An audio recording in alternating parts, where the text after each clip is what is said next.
Bismillahirrahmanirrahim. Tulisan yang paling kecil itu namanya huruf. Jadi huruf contohnya yaitu A, B, C, D dan seterusnya. Itu dalam bahasa Indonesia namanya huruf. Dalam bahasa Arab itu namanya huruf.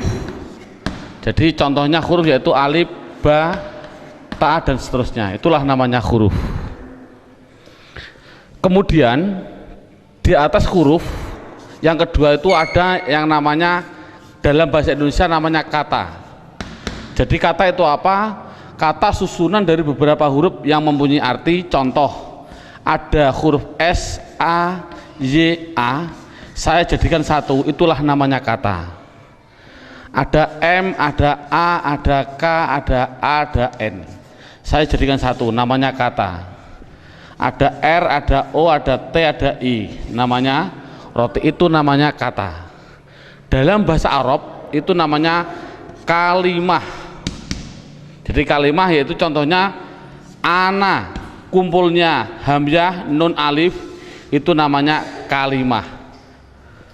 Akulu, itu namanya kalimah. Al-khubza, itu namanya kalimah. Jadi persatu-satuannya itu namanya kalimah. Di atas kata dalam bahasa Indonesia itu ada yang namanya kalimat. Jadi kalimat itu apa? Susunan dari huruf ini dijadikan satu. Saya makan roti dijadikan satu, itu namanya kalimah, kalimat. Dalam bahasa Arab itu ada yang mengatakan kalam, ada yang mengatakan kalim, ada yang mengatakan kaul, terserah. Metode ini adalah yang penting adalah menganalisa, mendeteksi tulisan Arab yang namanya kalimah. Itu pendahuluan. Sekarang dalam buku ini, metode ini ada beberapa bentuk. Yang pertama menggunakan yang namanya buku panduan, dan yang kedua harus menggunakan silabus, yaitu urut-urutan metode belajar mengajarnya seperti ini. Sekarang setelah anak sudah mengetahui bentuk tulisan, sekarang naik yang poin yang inti, yaitu dalam buku buka halaman 1 yang judulnya yaitu kalimah. Makanya tadi saya bilang yang terpenting anak bisa mendeteksi kalimah. Jadi kalimah itu ada 3. 1 kalimah isim, 2 kalimah fiil, 3 kalimah huruf. Anak dikasih suatu gambaran bahwasannya tulisan dalam Al-Quran di dunia, di Quran khususnya itu ratusan ribu. Kalau di dunia itu adalah jutaan miliar, miliaran juta. Berarti jutaan miliar itu jumlah kalimah. Contoh, saya mencontohkan, ada tulisan Arab alhamdulillahi rabbil alamin. Ini kita deteksi, yang inilah namanya kalimah. Lillahi itu namanya kalimah, Robbi namanya kalimah, alamin namanya kalimah. Padahal tulisan Arab apapun yang namanya kalimah pasti kalau tidak isim fi'il huruf. Jumlah kalimah miliaran triliun pasti hanya ada 3. Kalau contohnya alhamdulillah harus dijawab oleh anak kalau tidak isim fi'il huruf. Lillahi kalau tidak isim fi'il huruf. Robbi kalau tidak isim fi'il huruf. Alamin kalau tidak isim fi'il huruf selamanya. Makanya tulisan Arab di dunia itu sebenarnya hanya ada 3, yaitu isim fi'il huruf. Makanya sering saya ngasih pemikiran pada anak, tulisan apapun tulisan Arab hanya ada 3. Masuk 3 kok 3 tahun. Makanya menurut metode saya, insya Allah saya mengatakan kalau hanya ada 3 berarti per satunya itu 2 jam, makanya cukup 6 jam insya Allah praktek baca kitab. Amin Allahumma amin. Ini sekarang setelah anak sudah tahu jumlah kalimat ada 3, sekarang bagaimana saya mengetahui alhamdulillah itu isim fi'il atau huruf, lillahi itu isim fi'il atau huruf. Makanya akan saya ulas satu persatunya. Bagaimana cara mendeteksi isim itu fi'il itu huruf. buka pada bukunya halaman 2. Dalam bukunya halaman 2 dilihat judulnya cara mengetahui isim. Jadi cara mengetahui isim itu dengan dua cara. Satu mengetahui artinya. Kalau memang artinya itu kok menunjukkan suatu kata benda atau suatu kata sifat, pasti itu dikatakan isim. Jadi isim itu kalau tahu artinya itu menunjukkan benda atau menunjukkan suatu sifat, pasti isim. Sama dengan fi'il nanti juga sama, cara mengetahuinya fi'il dengan dua cara sama. Satu mengetahui artinya. Kalau memang artinya menunjukkan suatu kata kerja, itu pasti fi'il. Nah di dunia ini kan hanya ada 3, pasti kalau tidak kata benda, kata sifat, kata kerja. Saya contohkan, duduk itu kerja atau apa? Jawab saja, anak dites. Contoh saya bilang duduk, isim, fi'il atau huruf? Anak akan jawab fi'il karena artinya kerja. Saya contohkan lagi, ada tulisan Arab mim sin jim dal, ini tulisan Arab. Kalau tulisan Arab harus dijawab lafal mim sin jim dal ini isim, fi'il atau huruf? Anak pasti akan menjawab isim. Tahu kok isim? Karena artinya menunjukkan suatu benda. Ini berarti kan sudah bisa anak. Saya contohkan lagi, saya bilang ada tulisan Arab, coba anak-anak lafal Arab ini jawab dengan 3 kategori, isim, fi'il atau huruf. Ini saya contohkan, mim dal ro sinta, artinya madrasah. Harus dijawab isim, fi'il atau huruf. Anak pasti akan menjawab itu isim. Tahu kok isim? Karena artinya benda. Oh 100. Jadi kalau ada apapun artinya benda atau sifat, contohnya Allahu Akbar, saya menerjemah Akbar itu artinya agung atau mulia. Ini agung itu kan suatu sifat, otomatis Akbar ini harus dijawab. Akbar itu isim, fi'il atau huruf? Anak akan jawab Akbar pasti isim. Tahu kok isim? Karena artinya itu suatu sifat. Jadi kesimpulannya adalah anak bisa mendeteksi, pertama mendeteksi isim, fi'il, huruf dari artinya. Kalau memang artinya benda atau sifat berarti isim, kalau artinya kerja berarti kalimah fi'il. Pertanyaan selanjutnya, Pak, tulisan Arab katanya miliaran triliun, di Al-Quran ada 700-an ribu, bagaimana saya mengetahui itu isim, itu fi'il, itu huruf padahal saya tidak tahu artinya? Oh, kalau tidak tahu artinya, lihat buku panduannya, yaitu lihat halaman 3. Dalam buku halaman 3 judulnya adalah mengetahui tanda-tanda kalimah isim.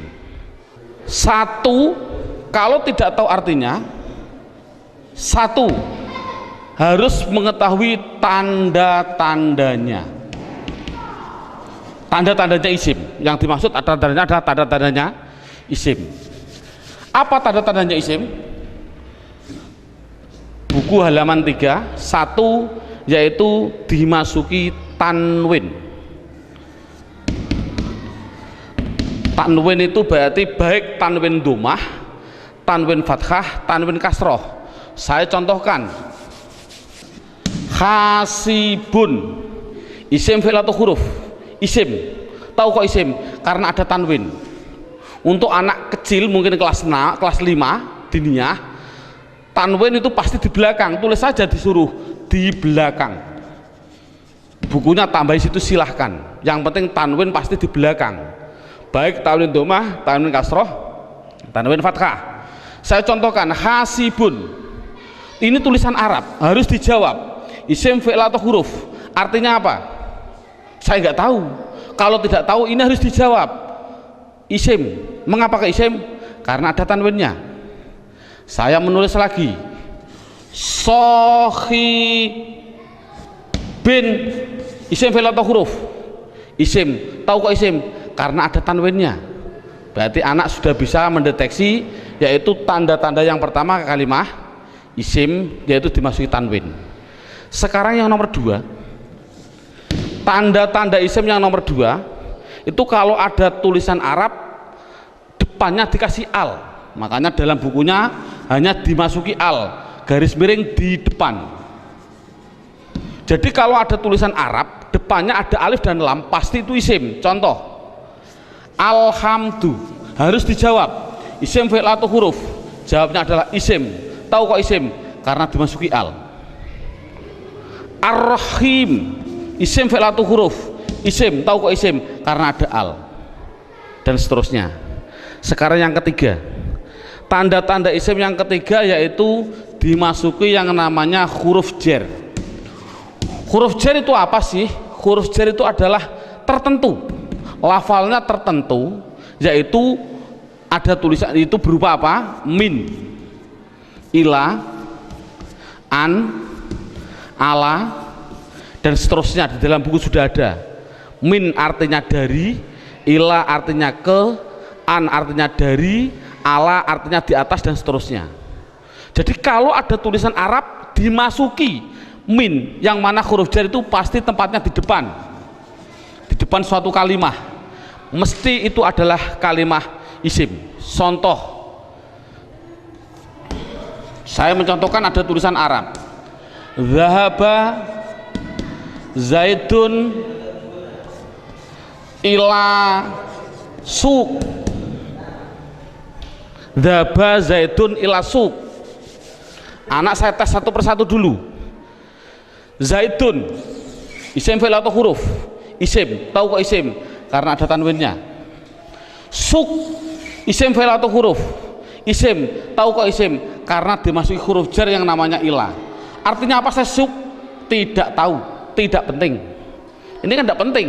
Yang penting itu bisa mendeteksi itu pasti kalimah isim.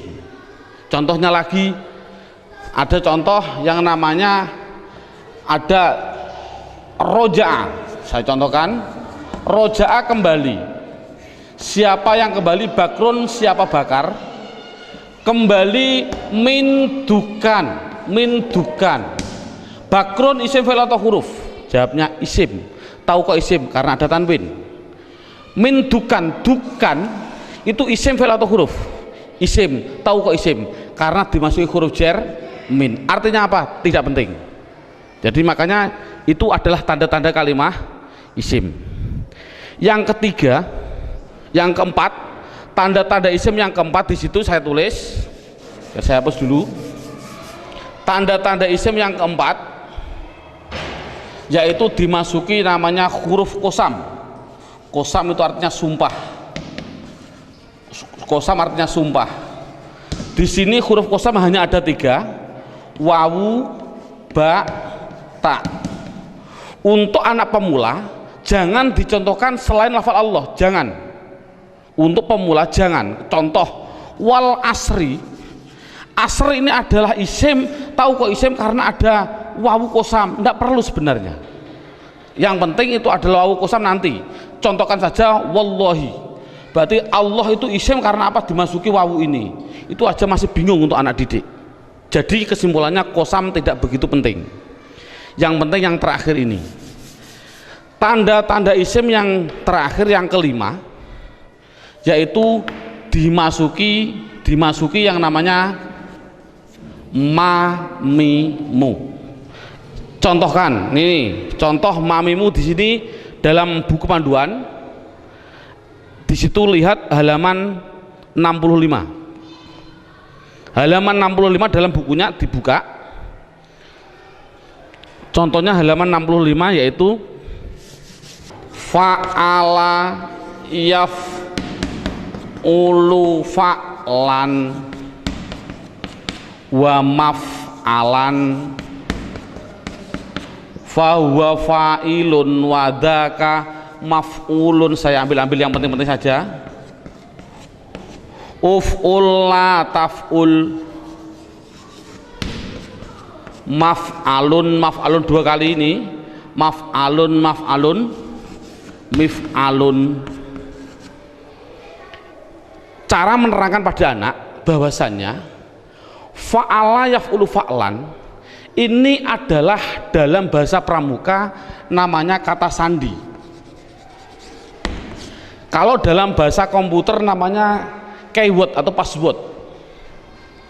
password, katakan saja password. Passwordnya itu apa? Itu namanya fa'ala. Karena apa? Fa'ala itu adalah hitungan hanya ada 3, 1, 2, 3. Artinya tulisan Arab di dunia, saya tadi bilang miliaran triliun itu pasti dari 3 kata dasar. Saya bilang contoh, memukul, doroba, ini namanya 1, 2, 3. Duduk, jalasa, 1, 2, 3. Menolong, nasoro, 1, 2, 3. Inilah jadi tulisan Arab itu pasti 3. Contoh fa'ala berarti saya contohkan di atas. Makanya anak, kalau insya Allah kalau anak desa biasanya sudah bisa, ini namanya fi'il, ini namanya fi'il. Sebagai kata sandi namanya fi'il, namanya fi'il, ain fi'il, lam fi'il. Jadi dot itu bertepatan dengan fa, namanya fa fi'il, ro bertepatan dengan ain, namanya ain fi'il, ba bertepatan dengan lam, namanya lam fi'il. Jadi pasti tulisan Arab miliaran triliun itu pasti dari 3 kata dasar, itu pasti. Jadi kalau dilihat nanti dalam tulisan Arab, yang dimaksud mamimu adalah ada tulisan Arab depannya ada mim, baik dibaca mi kasroh mi, atau dibaca mim dibaca fathah ma, atau ada tulisan Arab dibaca muslim. Kalau ada tulisan Arab depannya kok dikasih mim dan jumlahnya pasti 4, berarti karena 3 yang asli, mim lam sin asli, mim tambahan, lam fa, lam ain fa asli, mim tambahan. Jadi kalau ada tulisan Arab depannya ada mim, baik dibaca ma atau mi atau mu, pasti itu kalimat isim. Contoh, muslim, isim fi'il atau huruf? Jawabnya adalah isim. Tahu kok isim? Karena dimasuki mu. Saya menulis masjid, isim fi'il atau huruf? Isim. Tahu kok isim? Karena dimasuki ma.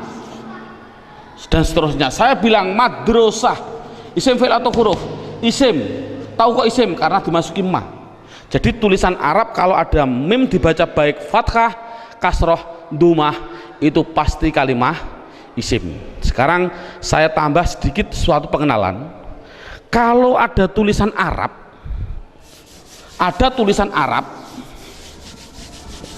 depannya saya kasih mi, contohnya mi dalam halaman 65, itu pasti menunjukkan suatu alat, pasti.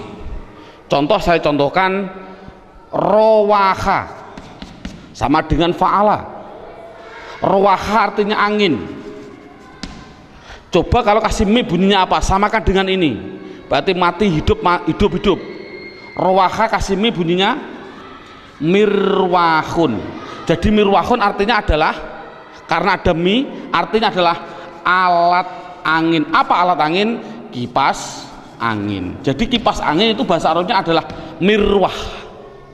Saya menuliskan lagi, kalau ada tulisan Arab di belakangnya ada tak seperti ini, tak, pasti itu hanya tambahan, tidak akan asli, pasti tambahan. Contoh, satoro, saya nulis artinya pinggir. Coba kalau kasih mi bunyinya apa? Mistorun, tapi tak ada masalah lah. Mistorotun, apa mistorotun? Penggaris salah, yang betul adalah alat pinggir, yaitu penggaris sama.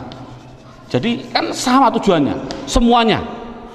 Kalau ada tulisan Arab depannya dikasih ma, ada arti 2, yaitu mengartikan 2, namanya menunjukkan suatu tempat atau suatu waktu, menunjukkan waktu.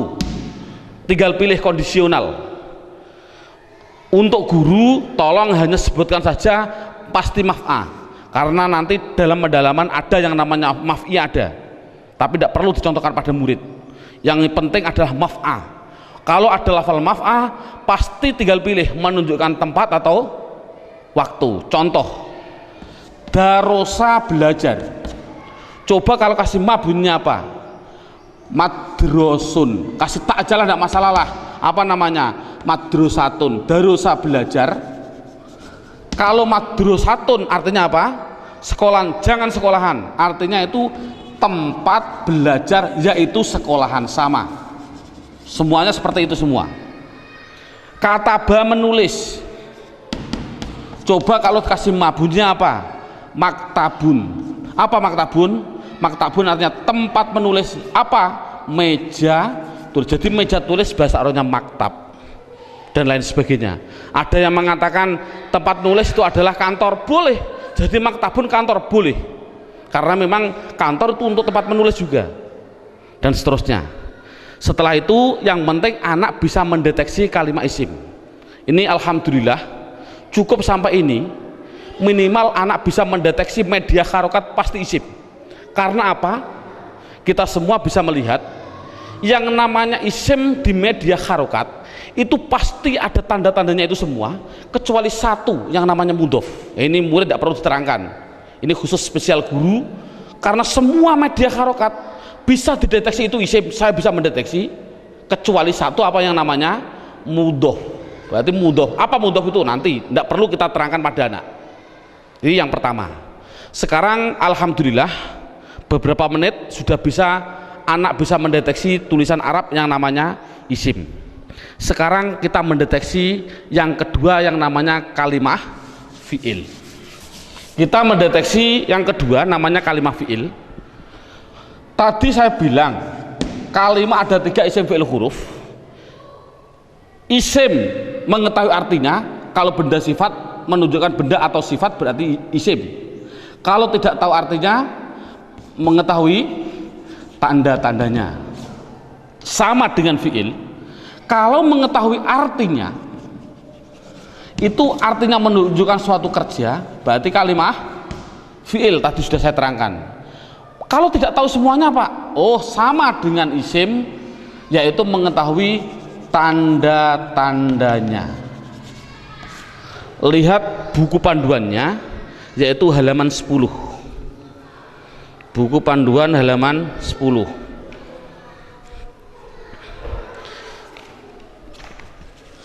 Tanda-tanda kalimah isim. 1 dimasuki kot. Di situ saya 1 dimasuki kot. Dimasuki kot. Saya menulis, biar anak, karena anak kecil mungkin biar jelas, saya suruh di depan. Tempatnya itu di depan. Jadi kalau ada tulisan Arab kok ada depannya ada lafal kot, pasti setelahnya itu fi'il. Contoh, saya mencontohkan, Allahu Akbar, Allahu Akbar, qad qomatis sholah, qad qomatis sholah.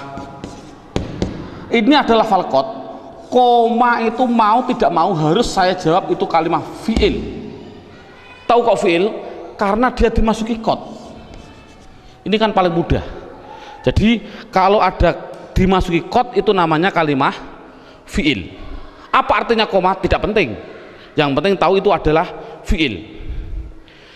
Tanda-tanda yang kedua yaitu dimasuki yang namanya sin. Tolong lafal sin tidak usah diterangkan. Karena apa kok menerangkan? Wong saya menerangkan fi'il saja belum tahu, saya contohkan lafal sayaqulus sufa. Yaqulu itu adalah fi'il karena apa? Dimasuki sin, tidak akan mungkin paham anak. Makanya sin adalah ditinggal dulu karena dia belum bisa mendeteksi semuanya. Jadi sin saya tinggal. Tanda-tanda fi'il yang ketiga yaitu dimasuki yang namanya saufa. Dimasuki yang namanya saufa. Tulis saja sama, sin ya di depan, saufa ya di depan, sama. Contoh yang biasa yang sering didengarkan oleh anak, contoh saya bilang kala saufata, lamun tak lamun, itu pasti saya mengatakan fi'il. Karena apa? Karena dimasuki saufa. Artinya apa? Tidak penting. Karena sudah tahu itu artinya saufa. Saufa itu masuk pada kalimat tadi mesti kalimat fi'il. ini paling mudah. Yang terakhir tanda-tanda fiil yaitu dimasuki yang namanya taknis. Saya suruh menambahi pada anak taknis itu saya bilang, saya tulis di belakang, tempatnya itu di belakang, dan berupa tak seperti ini yang mati. Orang Jawa bilang tak perahu lah, jadi tak perahu. Ini ono tak perahu seperti itu pasti itu namanya kalimah fiil. Contohnya ini qad qomat as-shalah, aslinya itu adalah koma, itu fiil dengan dua tanda-tanda, satu dimasuki qad, dua dimasuki ini tak, ini di belakang masuk pada kalimat ini, jadi ada dua tanda-tanda. Coba sholat, isim fiil atau huruf? Isim. Tahu kok isim? Karena ada al. Oh mudah. Namun sekali lagi ini mulai metode saya adalah nanti menggunakan yang namanya metode hantu. Ini contohnya. Al ini adalah alif dan lam. Yang namanya alif itu pasti mati. Yang namanya alif pasti mati. Ada mati ketemu mati, itu namanya hantu. Saya tulis mati ketemu mati namanya apa? Hantu. Orang Arab tidak senang hantu. Akhirnya biar ini hidup, akhirnya dikasih biar berdoa. Bunyinya apa? Qad qomatis sholah. Bukan qad qomat sholah lagi, tapi qad qomatis sholah. Saya contohkan lagi. Lafal min ketemu masjid. Bunyinya apa? Min al masjid, tidak boleh karena ini ada al, alif mati ketemu mati namanya hantu, tidak boleh, harus dihidupkan biar berdoa, bunyinya minal masjidi. Contoh lagi, an ketemu madrasah, bunyinya apa? Anil. Kok bisa anil? Oh karena ada mati ketemu mati namanya hantu. Ini sekali lagi orang Arab itu tidak senang atas hantu. Kesimpulannya adalah berapa menit mulai pertama dan sekarang ini anak sudah bisa mendeteksi media harokat yang namanya isim dan fiil. Alhamdulillah dengan beberapa menit anak sudah bisa mendeteksi namanya media harokat isim atau fiil. Karena apa? Huruf itu hanya huruf jar. Katakan saja huruf jar.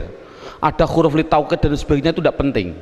Berarti kalau huruf jar itu tertentu tadi hanya min ila ada berapa 9. Selain itu tulisan Arab pasti hanya isim dan fiil.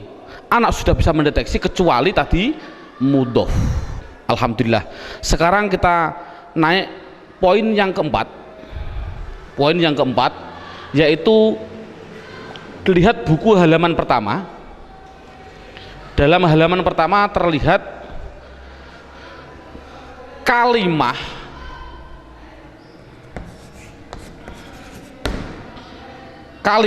isim, fiil, huruf. Ini ada gambar kalimah pasti butuh kepada yang namanya, ini garis horizontal namanya perlu. Dalam bahasa Indonesia namanya perlu, bahasa Indonesianya orang Jawa namanya butuh. Butuh itu kemarin saya dari Sumatera, butuh itu artinya sama seperti di orang Kalimantan dakar. Naudzubillah, mohon maaf sekali bahasa kasar perlu. Berarti kalimah itu pasti memerlukan yang namanya i'rab. Halaman pertama dilihat, i'rab itu ada 4. Satu namanya i'rab rofa, 2 namanya i'rab nasab, 3 namanya i'rab jar, yang keempat yaitu namanya i'rab jazm.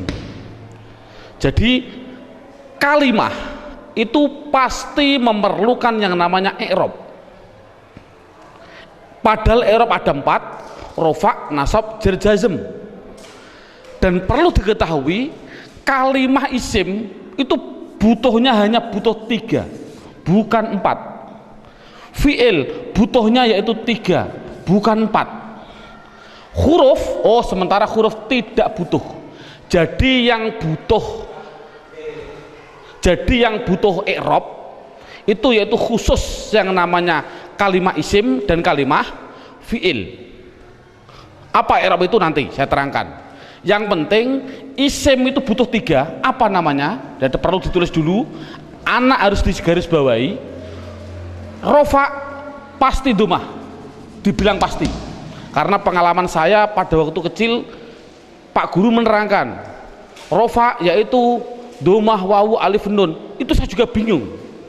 Makanya saya melihat dalam jurumiyah ada namanya alamat asli, menunjukkan bahwasanya anak, saya punya insting, oh berarti mengapa musonaf kok mengatakan asli domah, inilah mungkin metode saya harus mengikuti seperti ini.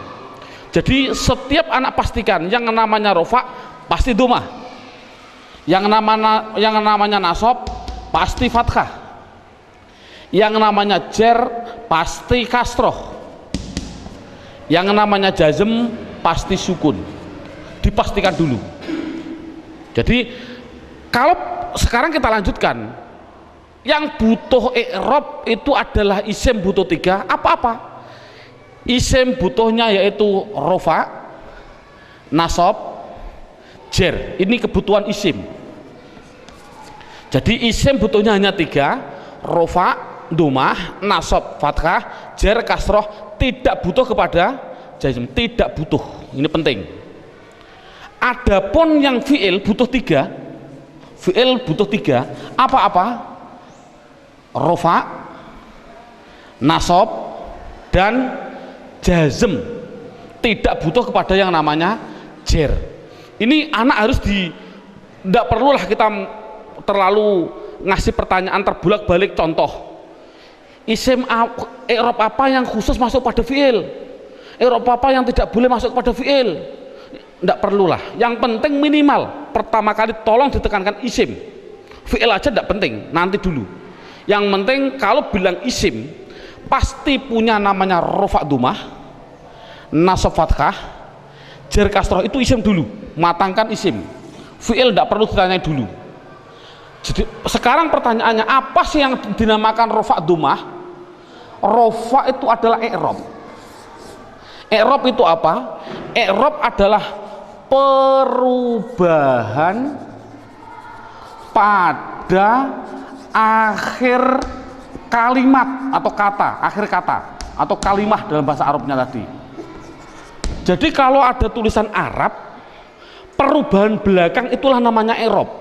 Contoh saya bilang, ada tulisan Arab min sim jim dal, belakangnya itu, kalau ini kan kata benda, ini kan orang tahu kata benda. Kalau benda berarti kalimah isim.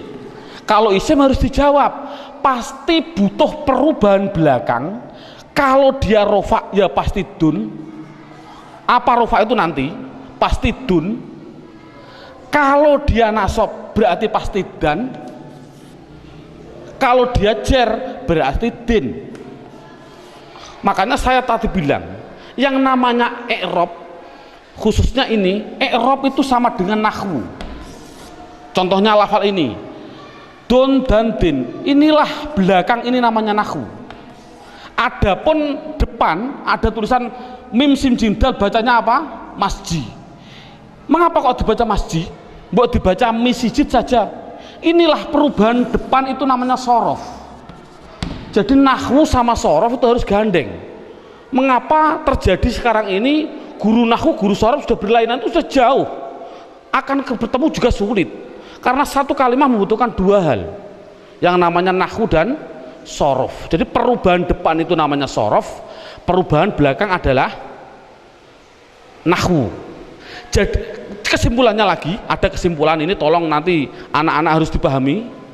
Yang namanya isim, yang namanya, saya ini kesimpulan, isim pasti butuh 2 hal belakangnya. Kalau ada al, kalau tidak ada al ya ditanwin. Itu prinsip. Jadi kalau ada tulisan Arab kok dia menunjukkan suatu isim, itu harus kasih tanwin kalau tidak ada alnya. Kalau ada alnya jangan ditanwin. Contoh, masjid ini kan tidak ada alnya, makanya saya balang dun dan din. Coba kalau saya kasih al, almas, Al masjid, coba rofaknya bunyinya bagaimana? Al masjidu, jangan ditanwin karena ada al. Nasabnya bunyinya bagaimana? Al masjidah. Jernya bunyinya bagaimana? Al masjidi. Ini contoh. Dalam buku panduan saya, anak harus dites dengan contoh 2, yaitu dengan lafal basmalah dan takbir. Saya contohkan. Kita kasih contoh yang biasa dibaca oleh anak.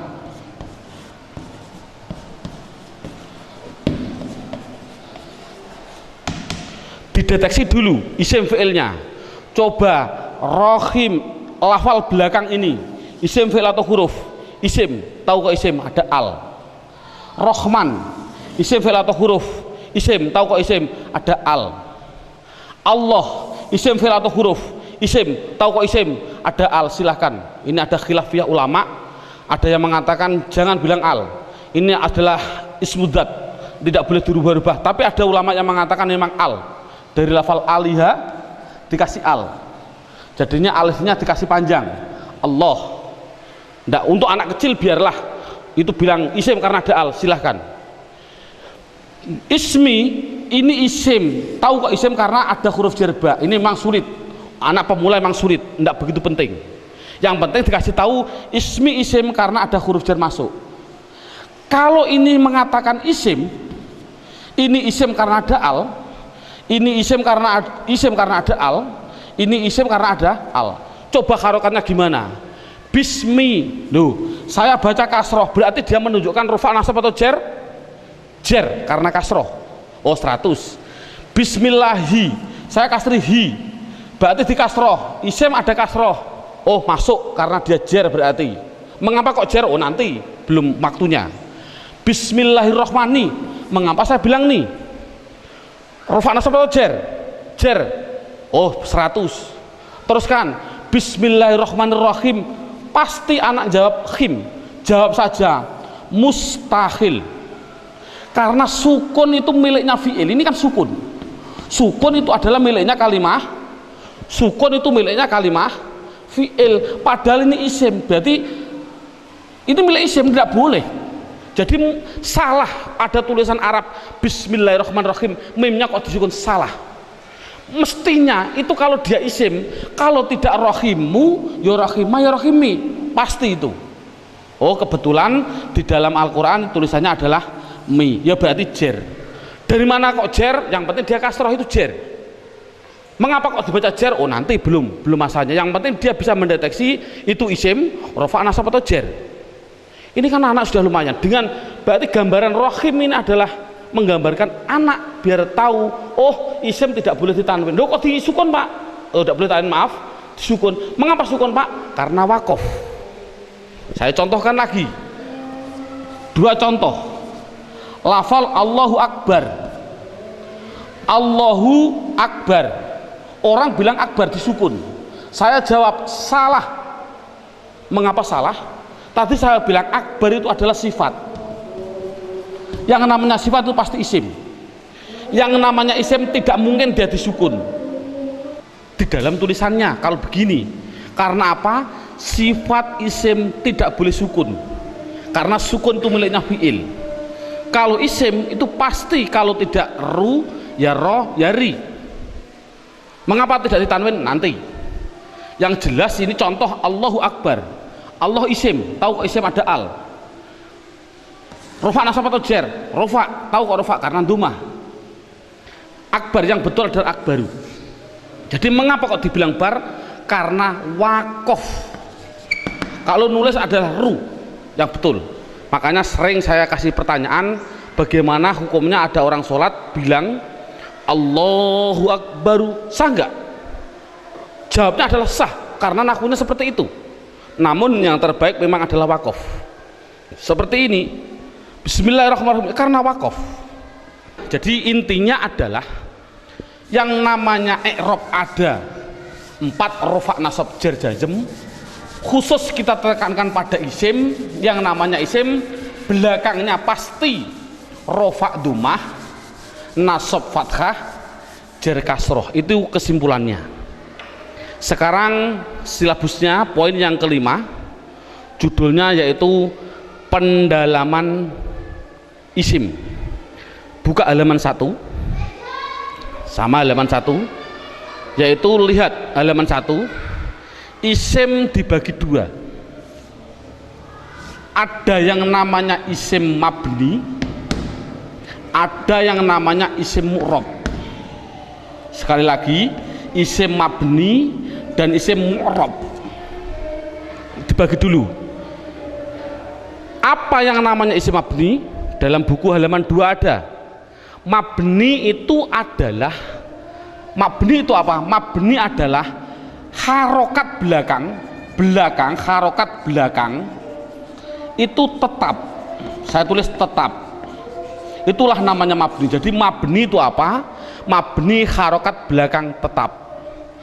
Mu'rab itu apa? Mu'rab yaitu harokat belakang berubah-ubah. Harokat belakang berubah-ubah. Jadi itu kesimpulannya. Jadi isim harus dibagi 2, isim mabni dan isim mu'rab. Isim mabni belakangnya tetap, isim mu'rab belakangnya berubah-ubah. Isim mabni sekarang diperinci satu persatu. Dalam silabus ada isim mabni, yaitu satu namanya isim domir. Saya tulis satu namanya isim domir. Tolong dalam hal ini anak tidak usah diperdalami. Yang namanya pada waktu pengalaman saya dulu kecil, Pak Guru bilang domir itu ada 2, seperti contoh seperti ini. Domir ada 2, domir baris dan domir mustatir. Baris muttasil ada 2, baris munfasil ada 2, muttasil ada 4, dan domir mustatir ada yang jawas dan ada yang wujub. Ini enggak, dulu saya suruh menghafalkan ini domir saja, itu mungkin 1 bulan. Lah menurut saya kita ambil yang pokok dulu. Dengan metode ini adalah metode saya bilang domir yang berupa domir baris munfasil rufa, yaitu pendalamannya dalam buku. Lihat halaman buku yaitu dilihat halaman 4. Halaman 4 dilihat judulnya isim domir. Di situ saya tulis yaitu lafal huwa, huma, hum, ya, huma, hunna, anta, antuma, antum, anti, antuma, antunna. Yang terakhir ana, nahnu. Jadi jumlahnya 14. 1, 2, 3, 6, 9, 12, 14, 13, 14. Jadi jumlahnya saya bilang isim domir adalah jumlahnya 14. Contohnya huwa, mahum. Yang namanya domir itu adalah kata ganti. Dalam buku huwa itu kata ganti dari siapa? Kata ganti dari dia. Dia siapa? Dia laki-laki 1. Ini yang namanya goib. Jadi kesimpulannya huma kata ganti dari siapa?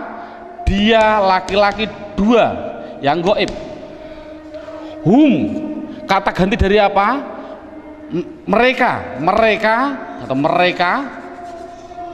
Siapa mereka? Laki-laki 3 ke atas yang goib. Jadi kesimpulannya ini adalah namanya laki-laki. Ini berarti 1, 2, 3 ke atas ini perempuan. Tapi ini adalah semuanya adalah goib. Sekali lagi ini adalah goib. Berarti dia perempuan 1 goibah atau goibah. Huma 2 perempuan goibah. Huna 3 ke atas perempuan goibah. Jadi inti kesimpulannya adalah 3 ini laki-laki, tiga ini perempuan yang semuanya adalah katakan goib. Anta, kata ganti siapa? Dari kamu. Kamu siapa? Kamu laki-laki satu yang hadir. Saya simpulkan, intinya ini adalah laki-laki yang anti antuma antuna, saya simpulkan perempuan, namun dua-duanya ini namanya hadir. Namanya hadir. Ana artinya saya, nahnu artinya kita. Penjelasannya, mengapa domir dikatakan mabni? Ini anak dijelaskan dengan dua pendekatan. Contoh lafal huwa. Huwa itu kata ganti siapa? Dari dia. Dia satu, orang laki-laki satu, orang Inggris. Kata gantinya juga dia, tetap inilah akhirnya wa, selamanya akhirnya dibaca wa. Makanya dikatakan mabni adalah belakangnya tetap, yaitu tetap dibaca fathah. Dia orang Amerika, ya sama tetap wa. Orang Indonesia, ya tetap wa. Jangan mentang-mentang orang Indonesianya orang pendek-pendek terus dibilang wi. Kalau orang Arab orangnya tinggi-tinggi wu, enggak boleh. Kesimpulannya adalah selamanya pasti akhirnya tetap berupa yang namanya wa. Itu pendekatan secara logika. Pendekatan secara nahwiyah walaupun salah, karena walaupun salah, contoh wa dia dibaca rofa ya tetap wa. Dia karena isim kan dibaca nasab ya tetap wa, dibaca jar ya tetap wa. Sekali lagi untuk seorang guru, cara menerangkan seperti ini walaupun salah, kan tidak mungkin wa itu adalah domir rofa, kok bisa nasab. Itu contoh seorang guru, ini penting untuk seorang guru. Ngomong ini permasalahannya, pengalaman saya keliling, pertanyaan saya itu rata-rata di dalam hal goib dan hadir. Saya bilang, apa sih artinya goib dan apa sih artinya hadir? Rata-rata orang mikir goib adalah tidak ada orangnya, hadir adalah ada orangnya, padahal salah. Pengertian goib adalah tidak diajak bicara walaupun ada di sampingnya. Samping saya ada namanya Zaid. Ada orang tanya, Pak Zaid mau ke Semarang kok, bilang pada saya, padahal di samping saya ada Zaid. Ini namanya hadir atau goib? Goib, karena orangnya bicara sama saya, bukan pada Zaid. Jadi kata gantinya pada Zaid adalah wa. Ini menunjukkan artinya goib, yaitu jangan diartikan tidak ada orangnya, diartikan apa? Tidak diajak bicara. Kalau hadir ya berarti diajak bicara. Itu kesimpulannya adalah mabni harokat belakangnya tetap selamanya. Contoh mereka selamanya mesti hum, disukun selamanya. Jadi saya tulis di situ pertama isim domir mabni jumlahnya adalah 14. Buka seterusnya bukunya halaman 5. Yang kedua, mabni yang kedua yaitu yang namanya di situ saya tulis isim isyarah. Isim isyarah tidak perlu kita terlalu banyak mencontohkan. Isim isyarah itu kita contohkan hanya yang mudah-mudah saja.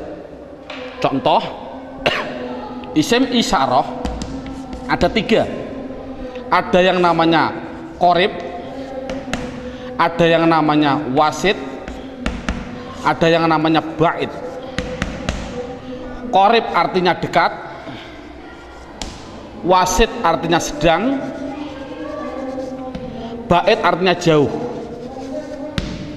Contoh, orang bilang isyarah menunjukkan qorib iki, orang Jawa bilang iki, kalau sedang iku, kalau jauh kai, itu orang Jawa bilang. Tapi kalau orang Sunda iya, eta, Itu ya salah, itu milik orang Indonesia, bukan orang Sunda sebenarnya. Tapi orang Sunda tidak punya jauh, sama dengan kita. Ini tidak, masalahnya adalah contoh korib. Kalau laki-laki hadza, kalau perempuan hadhihi, dengan dua contoh saja ini. Contoh lafal hadza. Siapa ini selamanya dibaca dza, akhirnya dza. Walaupun yang ditanyakan seorang kiai, seorang gubernur, seorang presiden, tetap siapa ini man hadza, selamanya dibaca dza belakangnya. Jangan berupa dzi atau du. Makanya itulah namanya mabni. Saya tidak usah menerangkan wasit, bait sudah ada. Yang jelas contohnya yaitu dalam buku panduannya sudah saya tunjukkan, yaitu isim isyarah ada 3, hadza hadhihi. Kalau sedang yaitu lafal daka dan dalika, daka dan dalika, daka dan tilka. Saya contohkan daka dan tilka. Kalau jauh saya contohkan hanya 2, dalika dan ulaika. Jadi jumlahnya yaitu ada berapa? Dalika, ulaika. Jumlahnya berapa? 1, 2, 3, 4, 5, 6. Saya katakan isim isyarah jumlahnya adalah hanya 6. Walaupun nanti pendalamannya banyak. Seorang guru tolong hanya seperti itu dulu. Terusnya mabni yang ketiga yaitu yang namanya isim mausul. Buka dalam bukunya halaman yang ke isim mausul, kata sambung. Datanglah Zaid, yang mana ja'a Zaidun alladzi. Ini isim mausul itu hanya tertentu, lafalnya tertentu. Sudah dalam bukunya ada, yaitu lafal alladzi, alladina, alladzi, alladzi, alladani, alladina. Contoh saya tidak usah nulis. Mohon dilihat contoh ini, isim mausul tertentu. Alladzi, alladani, alladina, allati, allatani, allati. Cukup sebutkan hanya 6 saja, yaitu biar anak hanya tahu isim mausul jumlahnya hanya ada 6. Mabni yang keempat. Mabni yang keempat yaitu yang namanya isim istifham. Istifham. Istifham itu pertanyaan. Di situ saya menulis, tidak usah saya tulis biar waktunya lebih singkat. Yang penting guru bisa menerangkan. Yaitu di situ saya tulis hanya man, mundu, madza, mata, ayana, aina, kaifa, anna, kam, dan ayu. Jumlahnya saya tulis itu hanya 10. Jadi istifham hanya ada 10. Yang keempat, yang ke mabni yang kelima, yaitu namanya isim syarat. Syarat itu apabila, jikalau, andai kata, itu namanya syarat. Saya tulis dalam bukunya biar lebih singkat. Lafalnya tertentu. Man, ma, mahma, mata, ayana, aina, anna, haisuma, kaifama. Jumlahnya yaitu hanya ada 9. Yang terakhir yang nomor 6, yang namanya isim fi'il. Ini loh namanya isim fi'il. Kadang-kadang orang bingung. Di situ ada isim fi'il madhi, isim fi'il mudhari, isim fi'il amar. Yang penting contohnya saya bilang isim fi'il amar. Isim fi'il amar. Contohnya lafal amin, amina. Ini dikatakan dia bukan isim, bukan fi'il. Dikatakan isim fi'il. Mengapa kok isim fi'il? Tidak usah kita, anak tidak usah dikasih jawaban, kasih alasan, tidak usah. Yang penting isim fi'il itu lafalnya tertentu. Lafalnya itu hanya ada 9. Begitu. Berarti anak yang penting tahu. Contohnya seperti ini. Isim fi'il amar yang pertama. Ada yang namanya soh dan seterusnya. Isim fi'il madhi ada 2. Isim fi'il mudhari ada 2. Cukup 9 saja. Inti kesimpulannya, isim mabni itu jumlahnya adalah 14, 6, 6, 10, 9, 9. Jumlahnya adalah 54. Padahal tadi saya bilang tulisan Arab yang namanya isim di dunia jumlahnya kalimat isim adalah 1 miliar triliun. Itu jumlahnya tulisan Arab di dunia itu 1 miliar triliun. Kalau isim jumlahnya miliaran triliun dibagi dua, mabni dan mu'rob. Yang namanya mabni yaitu 54, selainnya pasti mu'rob. Kesimpulannya, isim mu'rob adalah yang tidak berupa mabni. Saya mohon maaf untuk seorang ustadz, seorang guru. Dulu pada waktu saya masih kelas 1 sanawiyah sudah diajarkan oleh alfiyah, padahal saya belum memahami betul. Saya ditunjukkan contohnya huwa, isim domir. Isim domir huwa itu dikatakan mabni karena apa? Karena yang namanya mabni adalah serupa dengan huruf. Mu'rob tidak serupa dengan huruf. Jadi yang namanya mabni serupa dengan huruf. Serupa di dalam apanya? Ada sibah wat'i, sibah iftikori, sibah. Tidak perlulah kita sementara, nanti dulu. Yang penting anak bisa, yang namanya mabni pasti tertentu lafalnya. Dan dia pasti serupa dengan huruf. Makanya tidak usah kita menjelaskan alasan-alasan dulu. Biarlah nanti seorang ustadz kalau dia sudah belajar alfiyah. Ini metode awal. Jadi saya simpulkan, kalau tulisan Arab yang namanya isim jumlahnya 1 miliar triliun, mabni 54, berapa jumlah mu'rob? Jumlah mu'rob ya miliaran triliun dikurangi 54. Kalau kita nulis persen, ya mungkin 0,000 nafas hampir habis baru 1%. Jadi anak mudah. Isim domir ada 14, isim isyarah ada 6. Contoh, alhamdu, isim fi'il atau huruf? Isim. Tahu kok isim? Ada al. Kalau tahu isim harus dijawab, dia masuk kategori mabni atau mu'rob, harus dijawab. Jawabnya apa? Anak dibilang ini pasti mu'rob. Karena apa kok mu'rob? Karena lafal alhamdu tidak ada pada mabni yang jumlahnya 54. Itu kan paling mudah. Berarti semua tulisan Arab kalau tidak ada di 54 ya pasti mu'rob. Berarti mu'rob miliaran triliun. Jadi makanya anak suruh menghafalkanlah. Arti tidak perlu nanti dulu. Yang penting anak bisa mendeteksi. Itu adalah mabni, jumlahnya 54, apa-apa, huwa, dan seterusnya. Isim isyarah tak dihafal, isim mausul hafal. Selain itu pasti mu'rob. Contoh lagi, alhamdulillahi rabbil alamin. Isim fi'il atau huruf? Isim. Tahu kok isim? Ada al. Kalau isim jawab mabni atau mu'rob, itu pasti pertanyaan itu harus jawabnya adalah mu'rob. Tahu kok mu'rob? Karena tidak ada di mabni, gitu saja, paling simpel. Mengapa kok mu'rob? Karena tidak ada di mabni. Insya Allah anak akan bisa. Berarti bisa mendeteksi media harokat itu isim, mabni atau mu'rob, semuanya. Mulai dari bismillah mu'rob karena tidak ada di mabni. Bismillahi Allah mu'rob karena tidak ada di mabni. Bismillahirrahman, Rahman mesti mu'rob karena tidak ada di mabni. Rohim mu'rob karena tidak ada. Mudah. Jadi anak sudah bisa mendeteksi itu mabni dan itu mu'rob. Sekarang pendalaman yang terakhir, pendalaman isim yang terakhir, yaitu di dalam hal mu'rob. Dalam buku panduannya lihat halaman 8. Lihat halaman 8. Halaman 8 sudah tertulis, saya tulis di situ. Halaman 8. Halaman 8 sama halaman 1 sama. Sekali lagi, halaman 8 dan halaman 1 adalah sama. Yang namanya mu'rob itu tadinya ada 6. 6 jumlah total 54. Sekarang enggak, yang namanya mu'rob 1 ada yang namanya mufrad, 2 ada yang namanya tasniyah,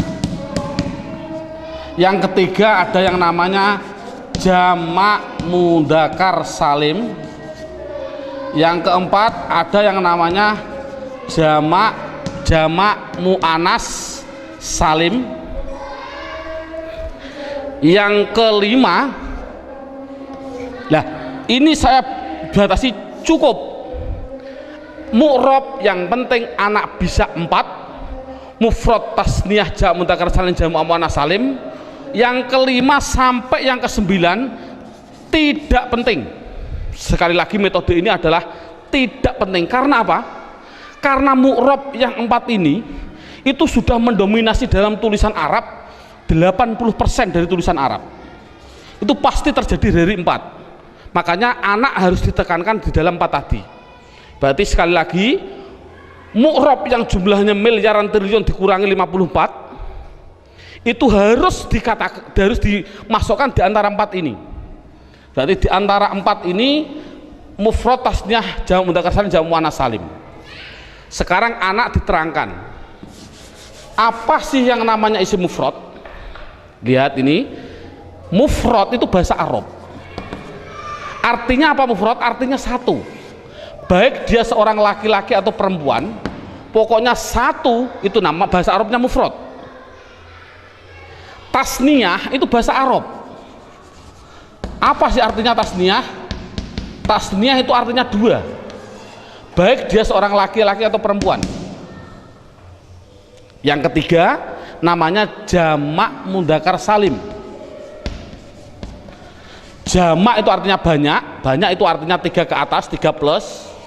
Mudzakkar artinya laki-laki, salim artinya selamat, berarti laki-laki yang selamat. Ngono selamat cara jani. Yang keempat, jamak muannats salim. Jamak artinya 3 ke atas, muannats artinya perempuan, salim selamat. Jadi sementara anak dites dengan bahasa Jawa atau bahasa Indonesia, disuruh mengarabkan. Contoh saya bilang, coba saya bilang 2 buku itu mufrad atau tasniyah atau jamak mudzakkar salim atau jamak muannats salim? Jawab tasniyah. Tahu kok tasniyah? Karena artinya 2. Saya bilang 5 bakar, mufrad, tasniyah atau jamak mudzakkar atau jamak muannats? Jawab jamak mudzakkar salim. Karena apa? Artinya 5 3 ke atas, zaid adalah, bakar adalah laki-laki. Jadi anak sudah bisa dites dengan bahasa Jawa, disuruh membahasa Arabkan. Contoh sekali lagi, 2 zaid tasniyah, 5 bakar jamak mudzakkar salim, 10 hindun, hindun itu perempuan, jamak muannats salim. Bakar 1 artinya mufrad, Zainab 1 artinya mufrad bahasa Arabnya. Nah, kalau ada tulisan Arab kok tidak berupa mabni yang jumlahnya 54, pasti harus dimasukkan mu'rab.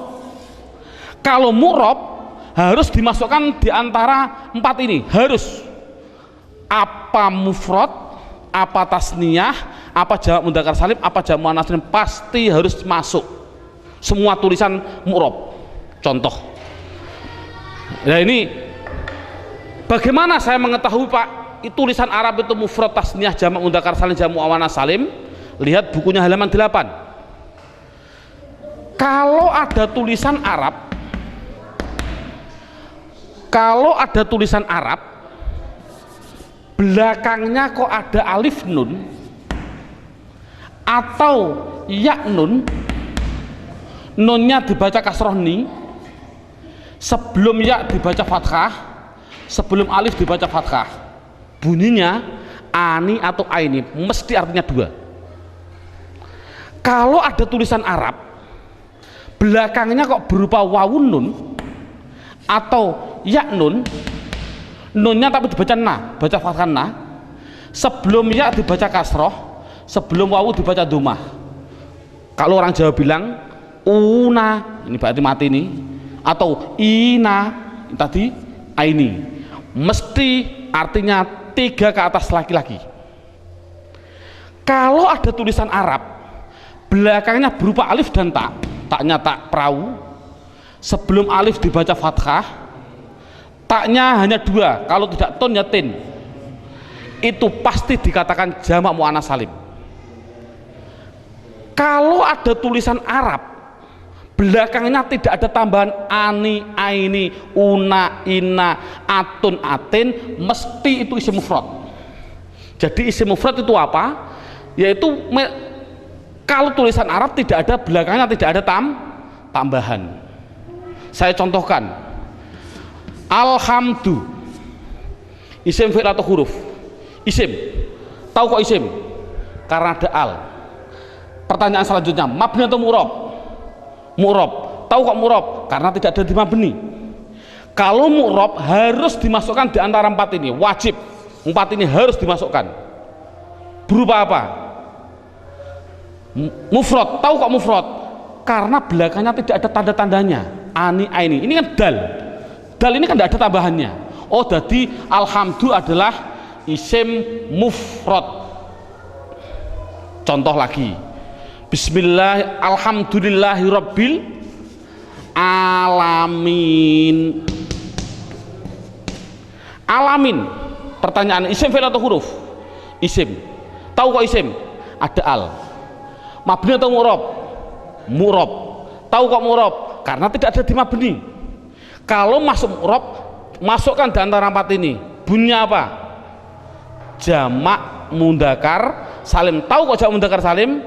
Karena belakangnya ada inang, ya nun, sebelumnya dibaca kasroh. Cocok gak dengan ini? Ina. Jadi tulisan Arab mesti gitu semua. Kalau mu'rob pasti harus masuk kategori di antara 4 tadi.